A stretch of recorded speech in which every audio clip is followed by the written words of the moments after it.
I'm at Gothenburg Central Station, and this one's going to be interesting because I actually do not know much at all about the city. To be honest, I wasn't even planning to come here, but last minute decisions to go on a little adventure, and so we're going to walk around for a few hours and see what this very old city has to offer. Let's go do it.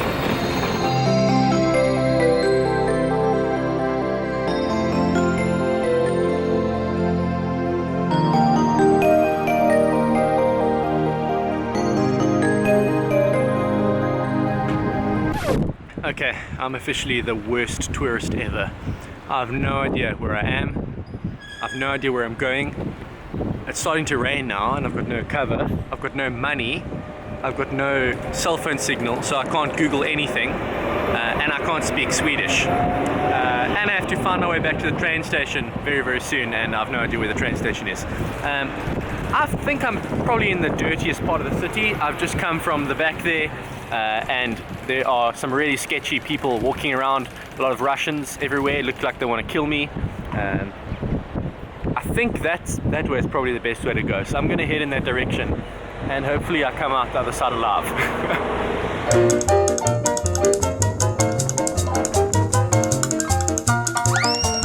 Okay, the rain has stopped for a moment, and I think I've found a spot that looks quite good. So I think I'm going to explore this area for a while. But before I do that, I just want to give you some friendly advice from someone who has done a fair bit of traveling. The first thing I want to say is, when you go somewhere, make sure you do your research about the place first. I did not do any research about Gothenburg. I pretty much made a last minute decision to come here, and it was a big mistake. I do not know what I want to see in the city, so I'm just walking around like a lost person with no agenda really. The second thing I would say is to make sure you've got some form of map with you. Google Maps is a good thing to have, and unfortunately I did not load enough data onto the Swedish SIM card, so I do not know how to get to any different places. I do not know how to get back to the train station. It's a bit of a mess. I don't know if you remember, in my previous trip to Sweden I spoke about the similarities between Swedish and Afrikaans. Well, I just saw this. That over there is a frog, and that says paddan. And if you want to take a guess what the Afrikaans word for frog is, it's padda. So I think you get my point. At least I can understand a few words.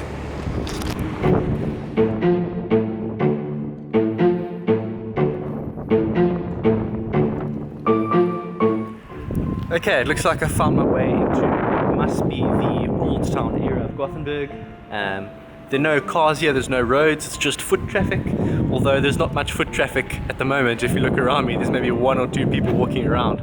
It is a Sunday morning, so I would expect it to be a lot busier on a brighter day during the week. But I can imagine this place on a sunny evening in the summer could be quite a cool place to be. Very much like Stockholm's old town, just obviously not quite as old. I think Stockholm's quite a bit older, the old town area, but the same kind of feeling. A lot of really creative looking shops all around, a lot of little alleyways everywhere, and a lot of colorful buildings. It's very, very cool.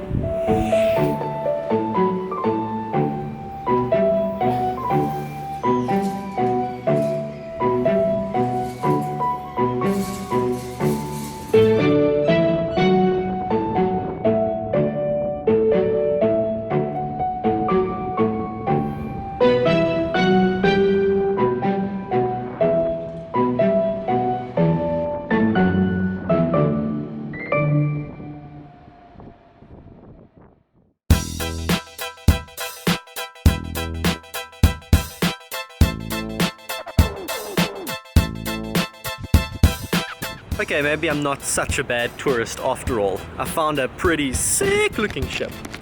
Look at this thing. It's cool.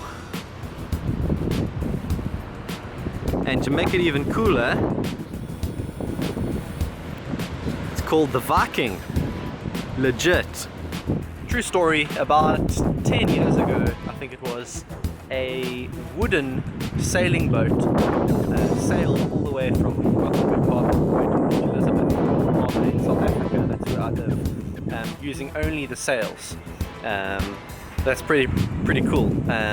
From what I understand, Gothenburg is really well known for the shipbuilding. Sweden used to have a very powerful navy, and I think a lot of the ships, or at least the naval ships, were harbored here in Gothenburg and actually moved out from here. So it's pretty cool to actually be in Gothenburg Harbour after seeing that wooden boat sail all the way to South Africa to come here and see the place where it was built and the place where it sailed out is pretty awesome.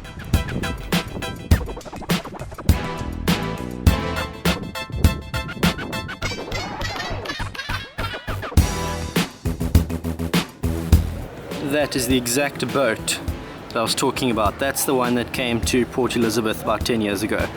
Very cool.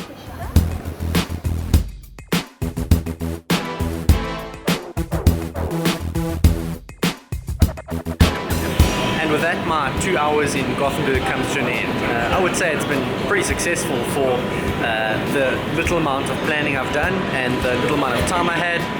But I'm boarding this train now, heading to go visit a friend, and hopefully I'll catch you next time. Thanks for watching, guys.